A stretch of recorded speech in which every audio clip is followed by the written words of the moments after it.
Hello बच्चों, कैसे हैं आप सभी। I hope you are good. आप अपनी हेल्थ का ध्यान रख रहे होंगे और साथ में अपनी स्टडीज़ को भी उतनी ही तवज्जो दे रहे होंगे। बच्चों, रेडियो कक्षा में एक बार फिर आपका स्वागत है। मैं आपके साथ शोभित शर्मा। अभी तक हम क्लास 6 की जो ये बुक है social and political life civics का, जिसे हम एक हिस्सा मान सकते हैं, इसमें हमने आपसे बच्चों डाइवर्सिटी की बात की है, हमने डेमोक्रेसी की बात की है, साथ में लोकल गवर्नमेंट की भी हमने बात की है, लोकल एडमिनिस्ट्रेशन की बात की है, बी इट अर्बन एडमिनिस्ट्रेशन और रूरल एडमिनिस्ट्रेशन। बच्चों, today we are going to talk about an important thing. आप सभी ने देखा होगा कि आपके फादर आपकी या आपकी मदर आपकी जो भी रिक्वायरमेंट्स होती हैं, जो भी ज़रूरतें होती हैं, उन्हें पूरा करते हैं। आपके स्कूल की फ़ीस देना हो, आपकी ट्यूशन फ़ीस देना हो, आपके लिए कपड़े लाना हो, आपके लिए और कोई इच्छा आपकी हो जिसको पूरा करना हो। Our parents fulfil our all the requirements needs. बच्चों, have you ever bothered to think कि ये सब कैसे कर पाते हैं हमारे माँ बाप। इसके लिए पैसे की ज़रूरत होती है, all of it requires money. और वो मनी कहाँ से आता है? तो बच्चों, उस मनी को लाने के लिए, अर्न करने के लिए जो प्रोसेस होता है उसे लाइवलीहुड कहा जाता है, जीविका कहा जाता है।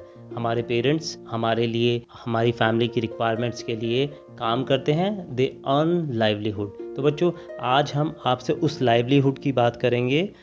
We will try to tell you about livelihood in rural areas, how rural folks earn their livelihood, किस तरीके से वो अपने जीवन को चलाते हैं, उनकी जीविका उपार्जन किस तरीके से होता है। तो बच्चों, जहाँ तक रूरल पीपल्स की लाइवलीहुड का क्वेश्चन है, one thing we have to keep in our mind कि India has been a country of rural settlements, villages. हमारे राष्ट्रपिता महात्मा गांधी कहा करते थे कि असली भारत गांवों में बसता है।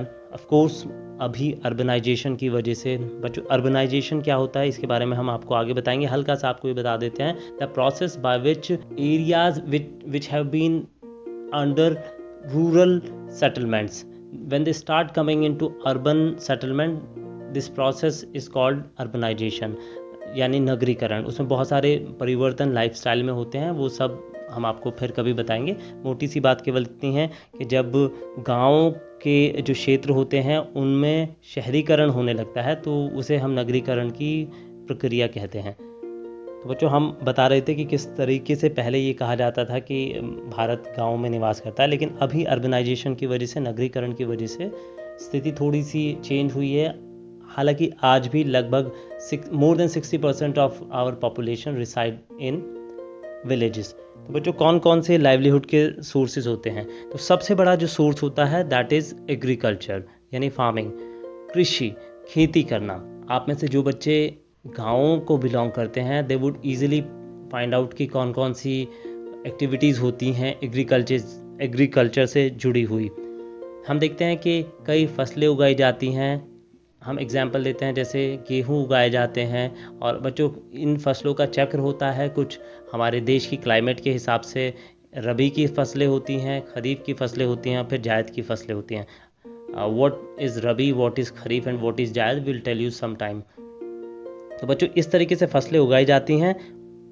पहले जो होता था बच्चों, हमने अभी आपको आपकी हिस्ट्री बताई थी, आवर पास्ट के बारे में हमने बताया था, जहाँ पे वी टोल्ड यू कि किस तरीके से पुरानी सभ्यता में जो पुराने मानव थे, they started as hunter gatherers and then they settled as agriculturist. तो वो जो एग्रीकल्चरिस्ट बनने का जो प्रोसेस था, जो एग्रीकल्चरिस्ट बनने के बाद से चीज़ें शुरू हुई थी, तो वहाँ जो एग्रीकल्चरिस्ट बनने का उनका रीज़न था, दैट वाज ओनली सब्सिस्टेंस, यानी सर्वाइवल।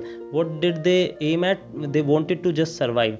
उन्हें सर्वाइव करना था, तो उस सर्वाइवल के लिए वो ऐसी चीज़ें उगाते थे जिससे उनका पेट भरे, और उन्होंने जो कैटल्स अपने साथ रखे थे उसका पेट भरे, उसको वो सस्टेन कर सकें। लेकिन जैसे जैसे कल्चरल इवोल्यूशन हुआ, जैसे जैसे सिविलाइजेशन बढ़ी, और हम देखते हैं कि आज जो है हम सब्सिस्टेंस इकोनॉमी से थोड़ा सा ऊपर उठ चुके हैं, सब्सिस्टेंस एग्रीकल्चर से ऊपर उठ चुके हैं। बच्चों, सबसिस्टेंस एग्रीकल्चर से हमारा मतलब है कि जहाँ पर हम केवल उतना ही प्रोड्यूस नहीं उगा रहे हैं जितने की हमें आवश्यकता है।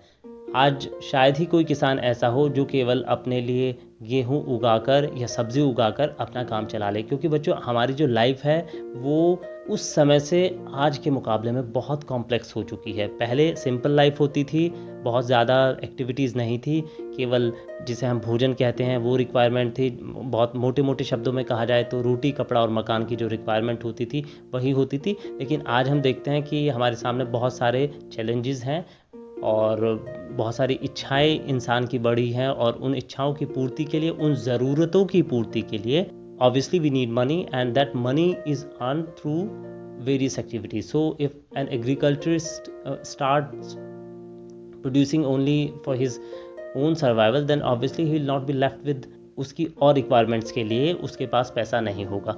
तो इससे कैश क्रॉप्स का चलन हुआ। कैश क्रॉप्स बच्चों वो होती हैं जिनको एक फार्मर बाज़ार में बेचता है और उसके बदले में पैसा अर्न करता है।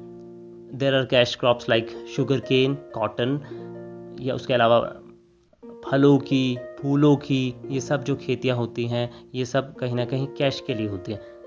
तो बच्चों, agriculture is one of the prominent sources of earning in rural India. लेकिन बच्चों एक प्रॉब्लम है। वो प्रॉब्लम क्या है कि not everyone is having same amount of agricultural land in villages who just don't have any piece of land against their name. तो इस तरीके के जो लोग होते हैं ultimately they also need to earn money, they also need to earn their livelihood. So what would they do? They would start toiling as labor in other people's farms. तो इस तरीके के लोग जिन्हें हम मज़दूर कहते हैं वो मज़दूरी करते हैं, और जो ऑनर होते हैं एग्रीकल्चर लैंड के उनसे वो अपनी लाइवलीहुड अर्न करते हैं मज़दूरी के रूप में। फार्मिंग के अलावा और जो चीज़ें होती हैं आपने देखा होगा, एनिमल हस्बेंड्री होती है, जहाँ पर आप कैटल को रखते हैं, आप गाय, भैंस या और जो दूध देने वाले जानवर होते हैं उनको पालते हैं, and you will milk them, और उनसे जो मिल्क होता है आप उसे गांव में भी सप्लाई कर सकते हैं इन ल्यू ऑफ मनी, और ये आप उसे शहर में भी सप्लाई कर सकते हैं। That is another source of livelihood for rural folk. यदि हम साउथ इंडिया की भी बात करें तो वहाँ चूँकि सी शोर हैं, वहाँ सी कोस्ट होते हैं, तो वहाँ पर मछली पालन का भी एक ज़रिया होता है रूरल लोगों के पास।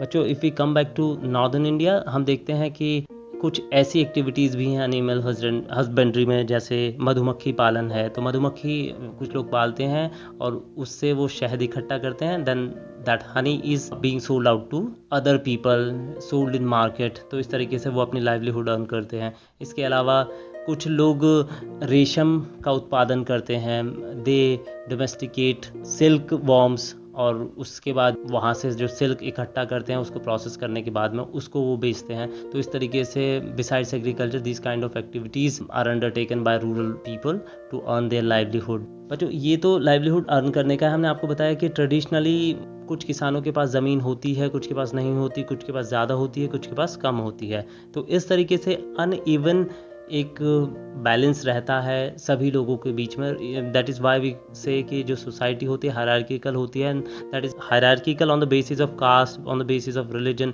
On the basis of class, economy wise वो लोग डिफरेंट होते हैं।